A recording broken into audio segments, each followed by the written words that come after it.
There's something about silence at night in a hospital. It's not peaceful, it's haunting. The steady beeping of machines, the distant cries of someone else's pain, and the cold loneliness crawling beneath your skin. I was lying there, broken, bruised, recovering. My body ached, but not more than my soul. The accident took more than just my strength. It took my confidence, my will. I was a man once full of life, and now I was just surviving until she walked in.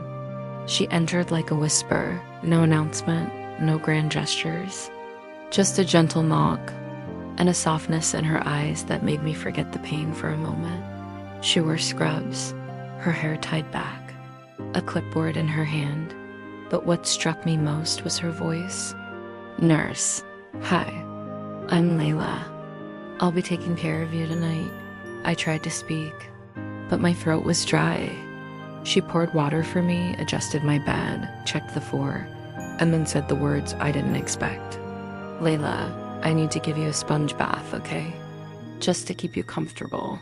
I nodded, but something inside me stirred. Not lust, not yet, but awareness of her touch, of the fact that I was a man, still alive, still able to feel. She dipped the sponge in warm water, her hands moving slowly over my chest. She was professional, respectful, but every stroke felt like fire against my skin. I swallowed hard, trying not to tremble. "Layla, too hot." I shook my head. The water wasn't the problem. She was. Her eyes flickered for a second, like she knew. Minutes passed. She moved from my arms to my hands, to my neck. When her fingers brushed my jawline to wipe it clean, I shivered. She paused. "Layla, you okay?" I looked at her then, really looked. She wasn't just beautiful. She was human, tired, tender, hiding something too. I asked her name again, not out of politeness, but because I wanted to hold on to something real.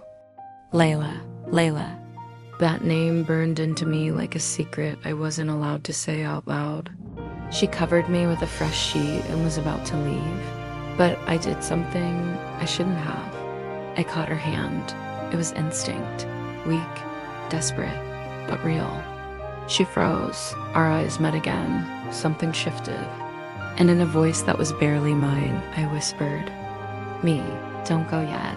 She sat beside me, hesitant at first, then she started to talk, not about work, not about charts, but about the things she missed, sunrises, music, her mother's garden, and how some nights the silence in the hospital was louder than the screams.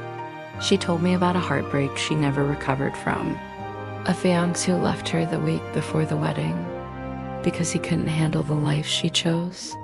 "Layla, I give all my time to strangers, and sometimes I forget I deserve love too." She looked at me again and I saw it. Loneliness, need, hunger, not just physical, but emotional. We were two broken people staring into each other's wounds, and somehow they fit. She leaned forward, slowly, like asking a question she wasn't brave enough to say aloud, and I answered by touching her face, gently, with shaking fingers. Her skin was warm, softer than I imagined. She pressed her forehead to mine. We didn't kiss. Not yet. We just breathed the same air, shared the same ache, but that tension, that invisible thread between us, it snapped. Her lips finally touched mine, soft, careful, but full of something I hadn't felt in months. I pulled her closer, despite the wires, the pain, the weakness. My body responded, my soul screamed. She kissed my scars like they were sacred. Her hands moved with reverence, not to seduce, but to heal. And yet, every second with her made me want more. She whispered my name, not like a nurse, but like a woman who wanted to be wanted. When it was over, we lay there, her head on my shoulder, my heartbeat slow but full. "Layla, I never do this." I didn't ask her to explain, because I knew. Some moments don't need permission. They just need presence. And that night, she gave me more than touch. She gave me life again. I woke up alone, the scent of her perfume faint in the sheets, a folded note on the side table. You reminded me I'm still a woman, not just a nurse. Thank you for making me feel alive again. Oh, we never saw each other again. Maybe it was meant to be just one night, a moment between pain and healing, between silence and salvation, but I never forgot her.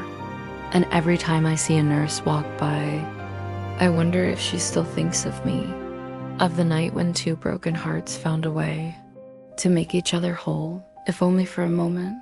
She came to heal me, but she reminded me what it means to feel alive.